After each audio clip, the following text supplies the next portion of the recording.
दीक्षा लेने वो छथिन 10 साल के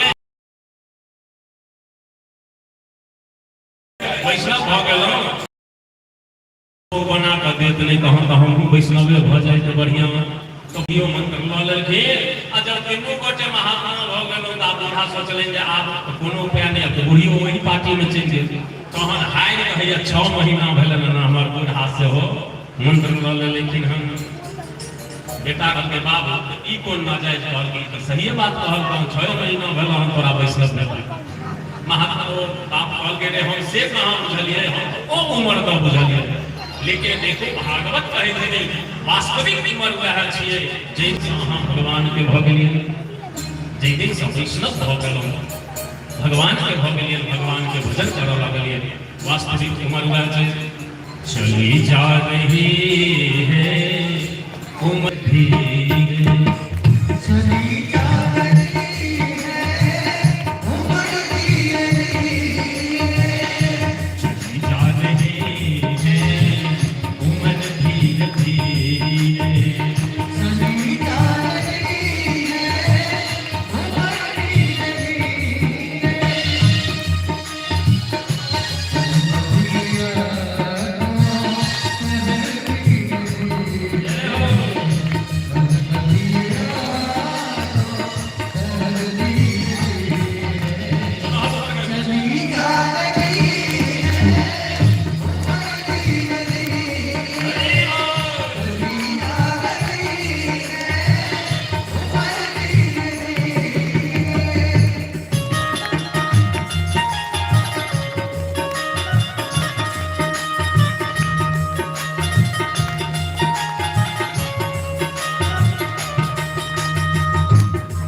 भगवान के कखन हेबे जखन वैष्णव दीक्षा लऽ गुरु जी के शरणागति भऽ कऽ गुरु जी जे मंत्र देता ओकरा जप करबै और जप कऽ कऽ तखन परमात्मा के अहाँ प्राप्त कऽ सकै छी।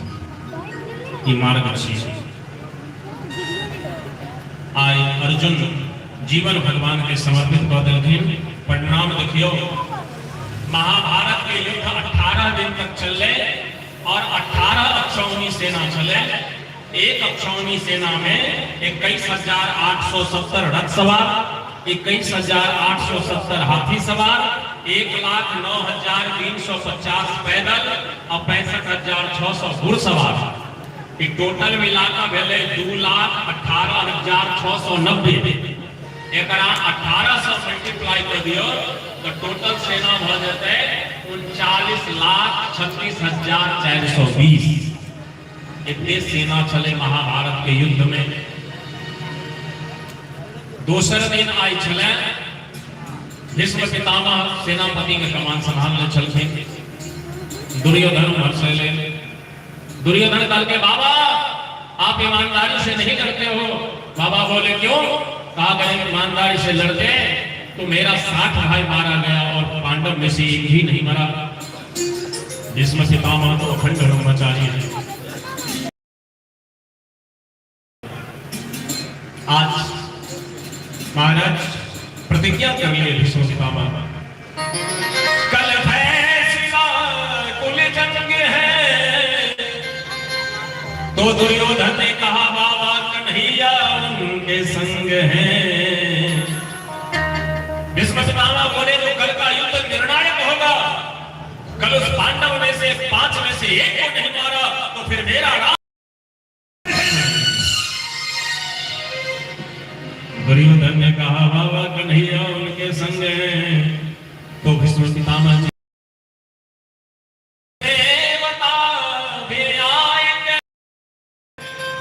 तो पराजित हो के जाएंगे। हे दुर्योधन, एक पांडव कल को मारा जाएगा। एक पांडव कल को मारा जाएगा। आज का बदला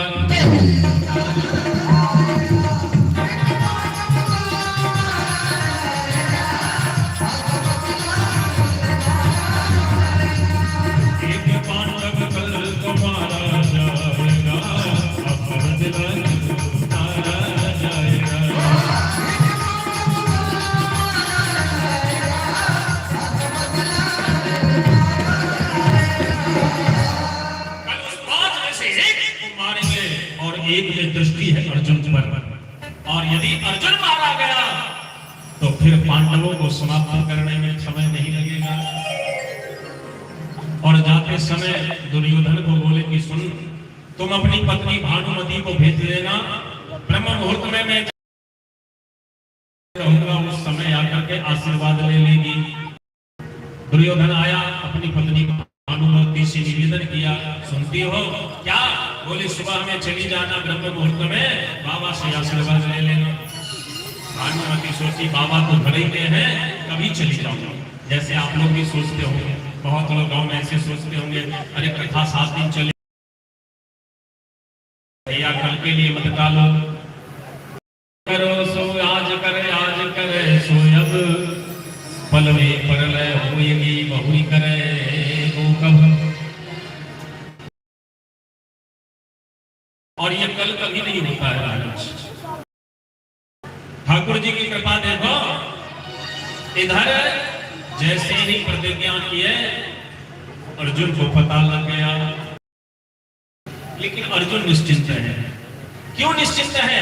क्योंकि लड़ने से पहले ही मैंने जीवन समर्पित कर दिया। अब यदि महाभारत के युद्ध में विजयी हुआ तो नाम परमात्मा का होगा, और यदि मैं मारा गया तो बदनामी परमात्मा की होगी। जाने परमात्मा मेरा, मैं तो भगवान की शरणागति हूं। भगवान सोचे कि अब आएगा अर्जुन कहने के लिए। देखो अर्जुन है रथी और भगवान है सारथी। भगवान उसके रथ को चलाते हैं। विचार करो कैसा भक्त है जिसका चालक ही भगवान हो। लगा दिए, संध्या होने के बाद भोजन दे दिए, स्वयं ही भोजन किए। और जब रात्रि के 10 बजे तो भगवान आए, अर्जुन के शिविर में अर्जुन सोया हुआ था, भगवान जगाते हैं।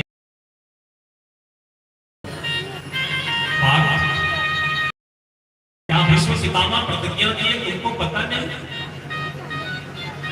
अर्जुन ने कहा प्रभु पता है। तो तूने बचने का कोई उपाय किया? अर्जुन ने कहा प्रभु अब बचने का उपाय क्या? जिस सर्वेश्वर नियंता के श्री चरणों में मैंने अपना जीवन समर्पित कर दिया। भगवान बोले तो तू मुझे कहने। अर्जुन ने कहा प्रभु आप तो सब जानते हो, आपको कहने की क्या जरूरत है? भगवान बोले तो एक काम करो, हम जैसा कहते हो वैसा करोगे? अर्जुन बोले क्या? बोले कल तुम युद्ध करने मत जाना। अर्जुन ने कहा ऐसा नहीं हो सकता है, हम क्षत्रिय हैं और क्षत्रिय वीर गति को प्राप्त हो सकता है, इसे पीठ दिखा कर नहीं भाग सकता। भगवान बोले तो मेरी बात कम से कम एक बात तो मान लो। अर्जुन ने कहा मानने वाला होता तो मान लेते, लेकिन ऐसा नहीं कर सकते, हम कायर नहीं।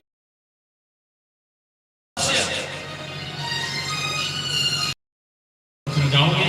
बोले हाँ कन्हैया मुझे सोने दो, नींद आ रही है, सुबह युद्ध भूमि में जाना होगा। भगवान बोले ठीक है सो। भगवान वहां से निकल के चले के पास, द्रौपदी के शिविर के पास।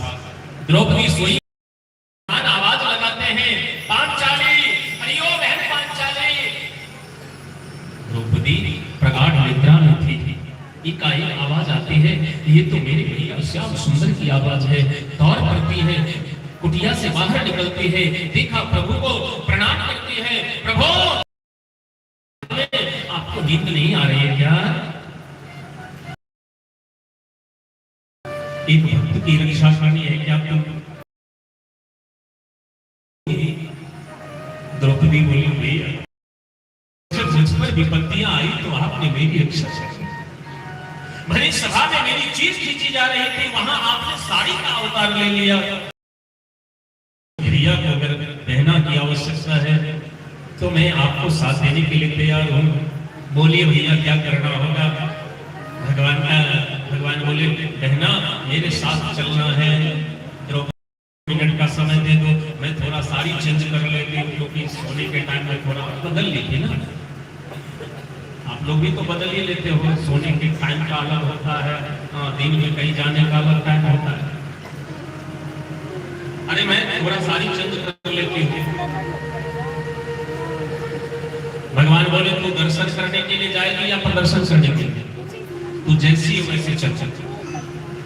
अब द्रौपदी पीछे पीछे हुई, भगवान आगे आगे। द्रौपदी बोली भैया अब तो बताओ किसकी रक्षा करनी है? भगवान बोले तुम्हारे पति अर्जुन की रक्षा करनी है। अच्छा बताओ, अर्जुन मारा जाएगा तो द्रौपदी विधवा हो जाएगी, निवेदन द्रौपदी को करना चाहिए। निवेदन करते कि तू मेरे भक्त की रक्षा करने के लिए मुझे साथ दे। द्रौपदी बोली भैया मैं धोखे से पांव में जूती पहन ली हूँ। देखो भागवत कहते हैं कि कभी किसी संत के पास जाएं,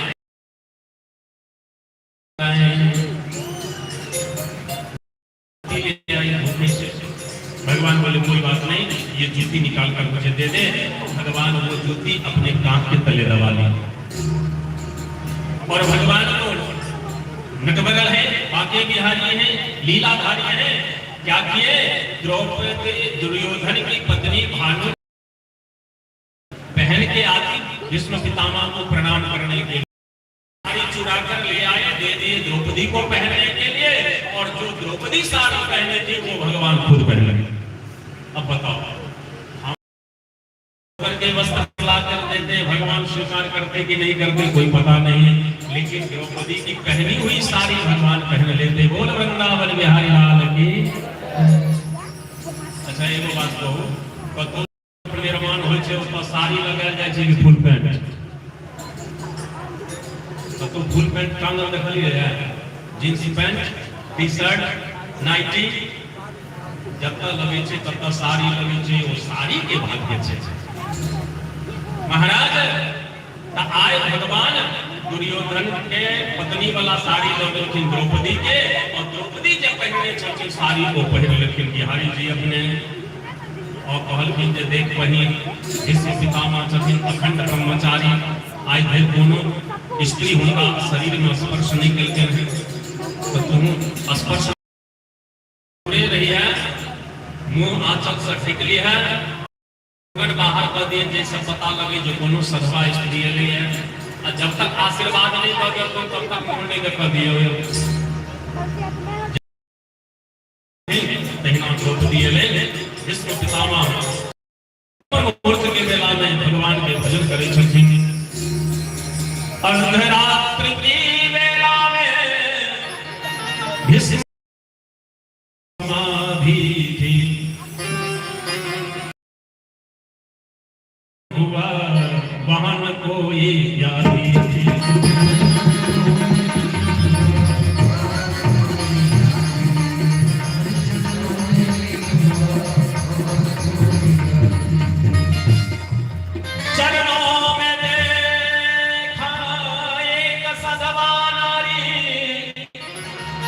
चरणों में शीश झुकाती है, इसके तन की रंगीन साड़ी सर्वापन को बतलाती है।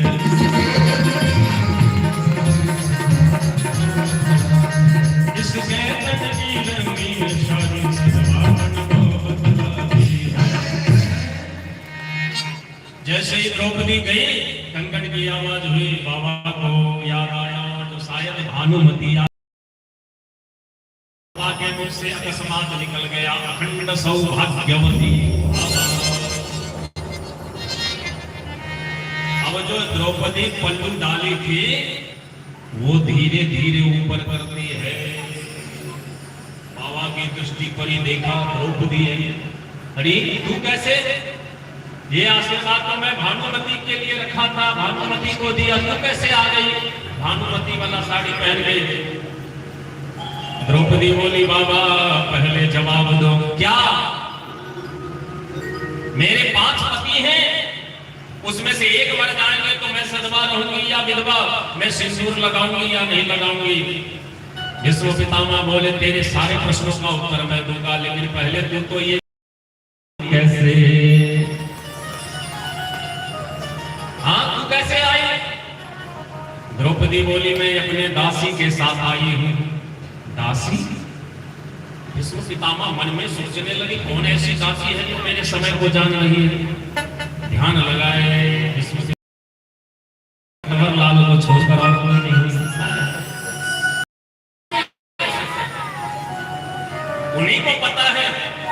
विष्णु पितामह बोले, बेटी तुम्हारा उत्तर मैं दूंगा, पहले उस दासी से हमको मिला दे। द्रौपदी बोली, बाबा आप तो किसी फिर आज व्यग्र क्यों हो। भगवान विष्णु पितामह बोले, आज इस दासी से मुझे मिलना है, पहले मिला उससे। कहाँ है तुम्हारी वो दासी? बोले पीछे बाहर खड़ी है। बेटी एक बात खटकती है दिल में,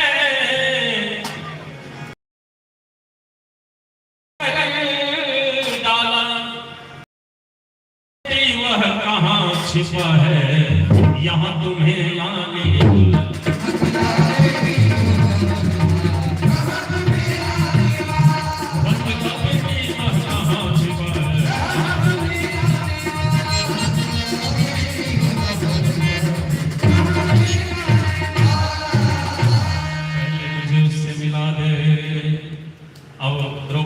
ठीक है बाबा, तो चलिए आगे आगे।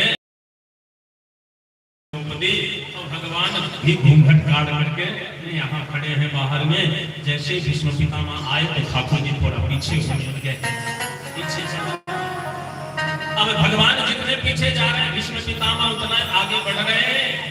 और आगे बढ़ करके भगवान जो घूंघट काटे थे ना, तो भगवान का पल्लू पकड़ लेते थे। तो भगवान जो नारी बने थे साड़ी पहनकर, भगवान बोले, बाबा बाबा आप ब्रह्मचारी, मैं नारी, क्यों पल्लू पकड़ रहे हो? भीष्म पितामह बोले अच्छा तो आप नारी हो, मैं ब्रह्मचारी, सारा लाचारी अभी आपका निकाल पल्लू को। तो भगवान ने जो कांच के तले जूती दबाए थे ना, वो थपाक से नीचे गिरा। अब तो भीष्म पितामह मुस्कुराने लगे, कन्हैया बुढ़ा हो गया, शर्म नहीं आती है? ये द्रौपदी के पांव की जूती उठाते हो तुम? भगवान बोले मैं अपने भक्तों के लिए कुछ भी करूं, उससे आपको क्या मतलब? जूती उठाऊं या साड़ी पहनूं? द्रौपदी बोली बाबा बाबा अब तो बताओ क्या होगा? भीष्म पितामह बोले अब बताना क्या बाकी है बेटी? जिसके पांव की जूती भगवान उठाते हो, उसके पति का बाल बांका कौन कर सकता है? बेटी तूने तो मेरे कुल का उद्धार कर दिया। बेटी मेरे कुल को तुमने इतना पवित्र कर डाला है, पहरा देता है तेरा जो ईश्वर चाहने वाला।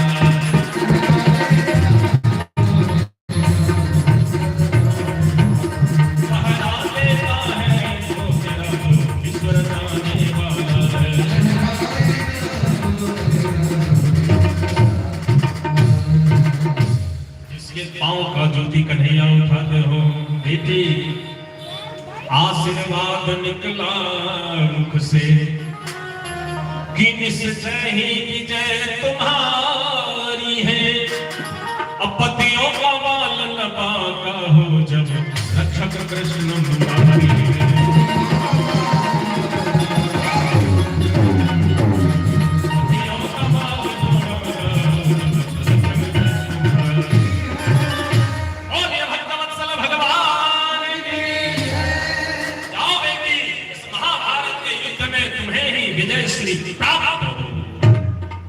लेकिन कन्हैया तुमको नहीं छोड़ूंगा। तूने मेरी प्रतिज्ञा तोड़वा दी है तो मैं तुम्हारी भी तोड़वा दूंगा। भगवान बोले हम दिन रात में 2-4 प्रतिज्ञा तोड़ते ही रहते, बताओ क्या करोगे? बोले तुमने तो प्रतिज्ञा करी है कि महाभारत के युद्ध में शस्त्र नहीं ग्रहण करूंगा, ये प्रतिज्ञा अगर तुम्हारी न तोड़वा। भगवान बोले चलो देखा जाएगा जो होगा सो हम तोड़ लेंगे प्रतिज्ञा। और आप सभी दिव्य जन जानते हो महाराज, 18वें दिन जब समापन की ओर है,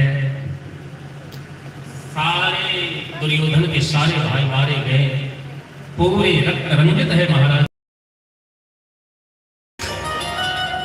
एक दुर्योधन अभी दुर्योधन को साथ मिला हुआ था कि जब खुशी और गम दोनों एक बार होगा उसी समय इसकी मृत्यु होगी। उसी समय गए दुर्योधन के पास, बोले भैया क्या सेवा करूं बताओ? हाँ, दुर्योधन ने कहा भैया मैं तो मर जाऊंगा लेकिन मेरी आत्मा को शांति नहीं मिलेगी। बोले क्यों? कहा मेरा सब मैं भी मारा जाऊंगा लेकिन पांडव में से एक नहीं मरा, एक ही मर जाता तो मेरे मन को शांति मिल जाती। अश्वत्थामा ने कहा देखो जब तक ये पांचों पांडव जगे रहेंगे तब की सामर्थ्य मुझ में नहीं है, लेकिन अगर सो जाए तो सोए में मैं मान सकता हूं। दुर्योधन ने कहा चाहे जैसे हो कम से कम एक मिल जाएगी। अश्वत्थामा ने कहा चलो ऐसा ही होगा, आज मैं एक का वध करता हूं। देखो अश्वत्थामा कौन है? ब्राह्मण पुत्र। और ब्राह्मण का कर्म क्या है? ब्राह्मण के 6 कर्म, वेद अध्ययन करना, वेद अध्ययन करवाना, यज्ञ करना, यज्ञ करवाना, दान लेना और दान देना, ये 6 कर्म हैं ब्राह्मणों के खड़ कर्म। यही कर्म इनको करना चाहिए महाराज, शस्त्र से नहीं शास्त्र के माध्यम से महाराज पूजित होते हैं। लेकिन आज अश्वत्थामा शास्त्र को छोड़कर पांडवों को मारने के लिए समझ गए भगवान सोचे कि अब तो बना बनाया हुआ काम गड़बड़ हो जाएगा और ब्राह्मण के बीच में भगवान भी नहीं जाना चाहते। देखो भगवान को ब्राह्मण से बहुत डर,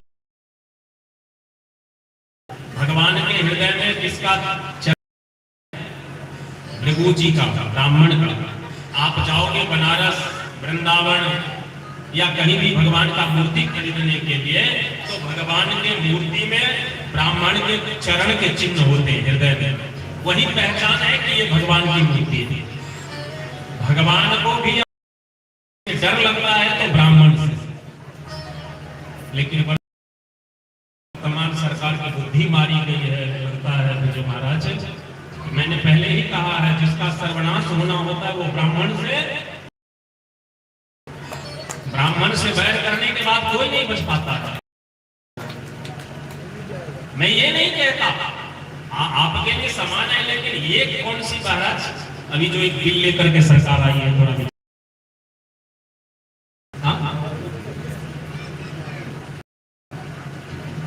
अदों से इतिहास उठा करके देखिए, आप जहां भी इतिहास में पढ़ेंगे लिखा हुआ मिलेगा एक गरीब ब्राह्मण, कहीं नहीं लिखा मिलेगा जो एक अमीर ब्राह्मण।